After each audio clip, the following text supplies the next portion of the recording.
What's up, y'all? I'm probably going to say something that people ain't gonna like. Actually, no, I know I will. And it might trigger some as well. So, if you don't feel called, scroll. Anyways, just because you have access and or have a connection or have a relationship with someone who is a spiritual mentor or a person that has done a lot of work on themselves to the point to where they're able to give intuitive guidance to others does not mean it's an open access door for you to abuse. The issue that I believe starts with the foundation of a connection like that is a double-edged sword. The person on both ends have accountability within the outcome of what led to the reasoning for why people abuse access. I'll explain. The person providing the services or intuitive guidance is still learning to establish those boundaries with people that they actually care about wanting to help, outside of the people they also care about wanting to help that are actually paying for their help.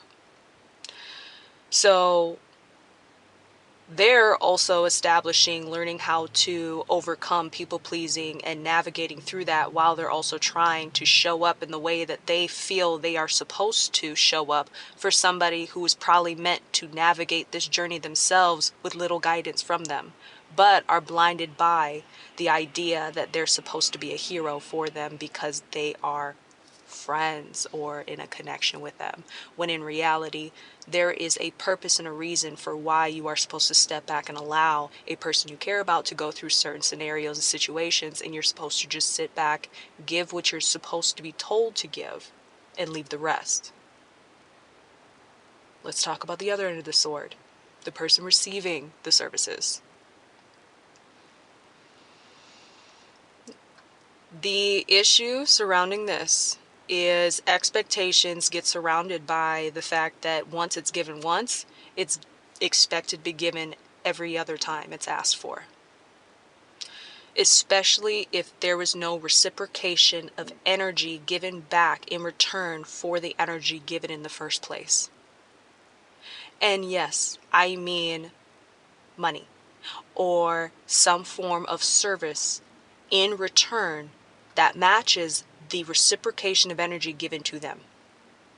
Some sort of energy exchange does have to be established in order for there to be a balanced scale.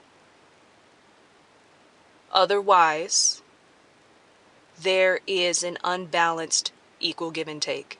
And people are then just taking through the expectations of the fact that they have a connection and access to someone. Then it turns into taking advantage of a good heart. Then the person gets blindsided when the person providing the guidance gives them a boundary. And then they end up getting insulted by the boundary when they themselves have placed expectations around the person providing the service that is once again not only seen as potentially a friend or because they have a connection, they're expecting them to overgive. I'm not sure where this belief system started where you're supposed to overgive just because you have access to somebody or a good connection with them. But in my perspective, if you feel called to give what you are going to give, there's a huge difference between feeling called to give and then someone just expecting it. And then it turns into a cycle mentally of, because that person's expecting it, it then trains the person who is giving to then psychologically believe if they don't give, they're in the wrong. And then where does that end? Where does it end?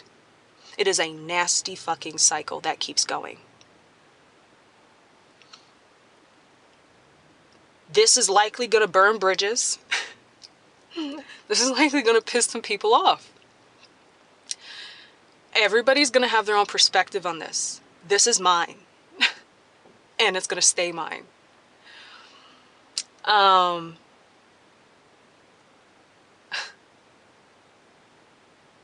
If anybody wants me to go a little deeper, just let me know in the comments.